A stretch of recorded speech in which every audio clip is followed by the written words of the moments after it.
Fala galera que já é inscrita no Pautas e Táticas ou que vai se inscrever assim que o vídeo acabar.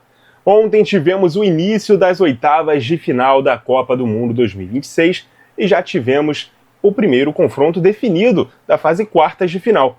O Marrocos bateu o Canadá, em jogo em que o placar não conta toda a história da partida, e a França eliminou o Paraguai, numa partida em que as estratégias foram além do campo e bola.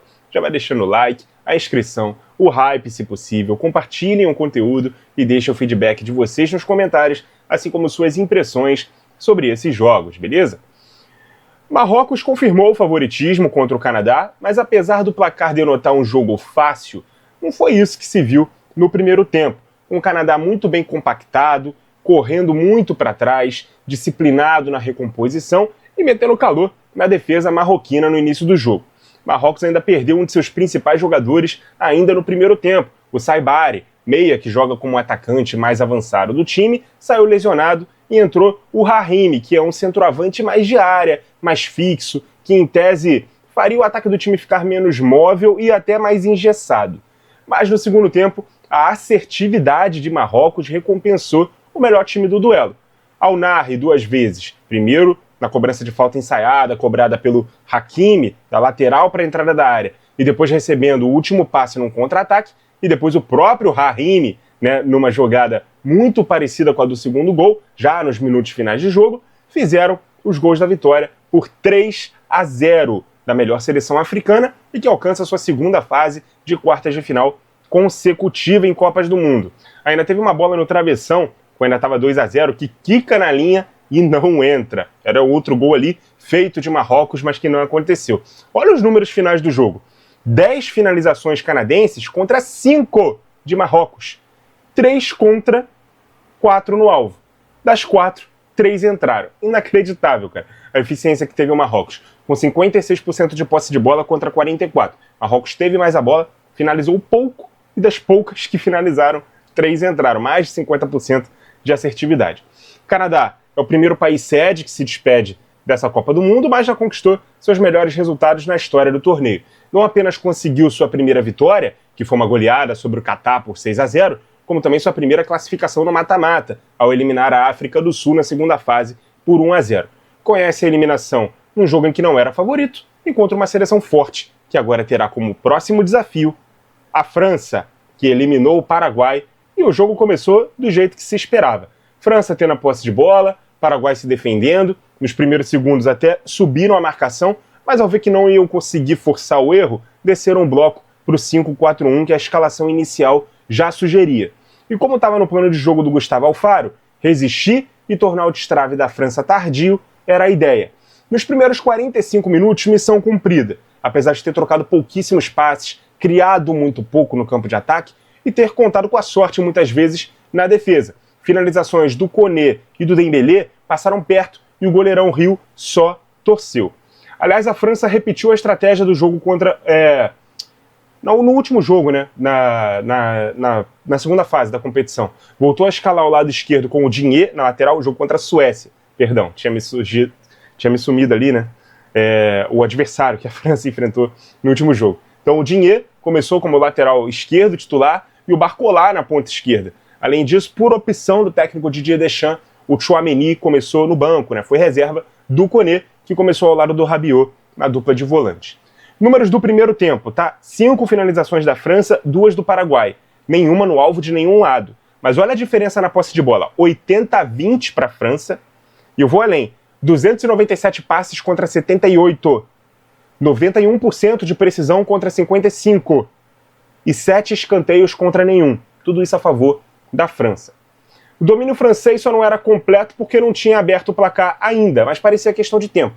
E é claro, quando saísse o primeiro, o Paraguai ia se obrigar a sair de trás, se exporia mais e não teria a mesma qualidade que a França para poder fazer seu jogo fluir.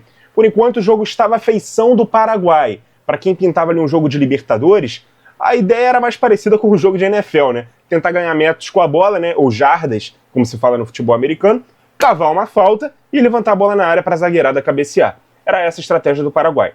E assim, gente, seria muito bom se o jogo continuasse na página que estava, com o Paraguai dificultando o jogo por ter sido raçudo, por uma ótima aplicação tática, mas não pelo antijogo que fez no segundo tempo todo, batendo, simulando falta, forçando cartão, catimbando. Isso tudo depõe muito contra a reputação do futebol sul-americano, que tanta gente acha que se resume a isso.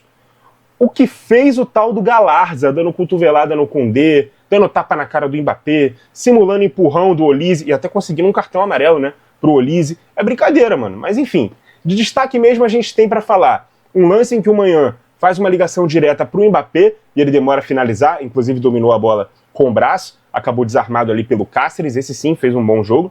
Um chute de fora da área do Koné, né, que exigiu uma boa defesa do Rio, e uma cobrança de escanteio rápida e curta ali que o Dembélé chutou em cima do goleiro e acabou fazendo falta na sequência do lance. E uma jogada individual do Doué, que entrou no lugar do Barcola, fez fila na defesa e sofreu o pênalti convertido pelo Mbappé, 19º gol dele em Copas do Mundo, o 7º nessa edição, gol do jogo, 1-0, o Mbappé inclusive empatado com o Messi na artilharia do atual torneio. E a minha expectativa era mais que o jogo fosse ficar mais aberto, com o Paraguai saindo mais de trás, buscando mais o jogo, mas o que a gente viu, cara, foi muito mais uma tentativa de quizumbar, de expulsar alguém do outro lado, de aprontar uma confusão do que qualquer coisa. Inclusive no lance do pênalti, teve um jogador paraguaio, agora eu não me recordo qual foi, tentando fazer um buraco na marca da cal para atrapalhar a cobrança. Tem gente que acha isso legal, isso me dá nojo, cara. É trapacear, não é ser malandro não. Se você bate palma para isso, acha que isso é normal, que isso é do jogo, você não é do tipo do cara que eu confiaria, beleza?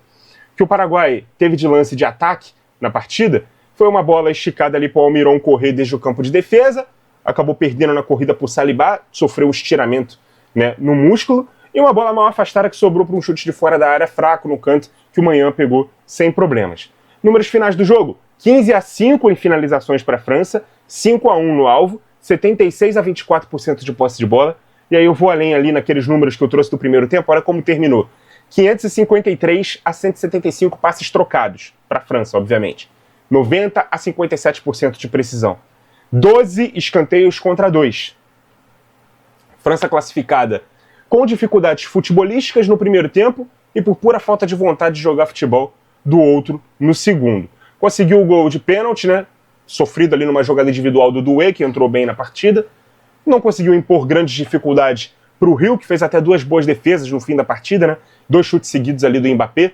Fora isso, a França não conseguiu ser a favorita imponente que normalmente é, e o Paraguai infelizmente admitiu que não seria um adversário à altura, apelou para artifícios extraesportivos para tentar ter vantagem e nem assim conseguiu. O Mbappé inclusive dá uma entrevista no fim do jogo dizendo, abre aspas, se achavam que a gente não sabia colocar a mão na merda, a gente provou que sabe e fizemos isso até melhor que eles. Fecha aspas. Essa foi a frase que o Mbappé disse. E realmente, cara, a gente viu principalmente o Cáceres e o Galarza tentando provocar ali o camisa 10 francês, que riu da cara dos caras. Depois que o jogo já estava 1-0 também, o Mbappé provocou com a bola nos pés, que é isso que a gente gosta de ver, dando toque de letra, fazendo jogadas de efeito para deixar ele puto mesmo. E, mano, mandou muito bem o Mbappé, cara. E eu sei que tem uma galera que não gosta dele, chama ele de ditador e tal, que ele é mandão, mimado e tal, cara. Eu sou fã do Tartaruga Ninja. O Mbappé é uma lenda das Copas do Mundo. Agora, França e Marrocos vão se enfrentar nas quartas de final, um jogo que promete ser muito melhor e mais bem jogado do que foi esse lamentável França e Paraguai. Afinal, são duas equipes que gostam de jogar futebol e o fazem com muita qualidade. Parabéns à França, parabéns ao Marrocos, que vão se enfrentar e reeditar a semifinal da Copa do Mundo de 2022. Hoje teremos nosso Brasil enfrentando a Noruega às 5 da tarde e à noite o México receberá a Inglaterra no Estádio Azteca às 9 da noite. O pós dessas partidas vão ficar para amanhã, tá? Então vamos ficar de olho e amanhã a gente traz o que de melhor rolou para vocês aqui no canal, beleza? Muito obrigado a vocês que acompanharam o vídeo até aqui. Continuem ligados no Pautas e Táticas. E até a próxima!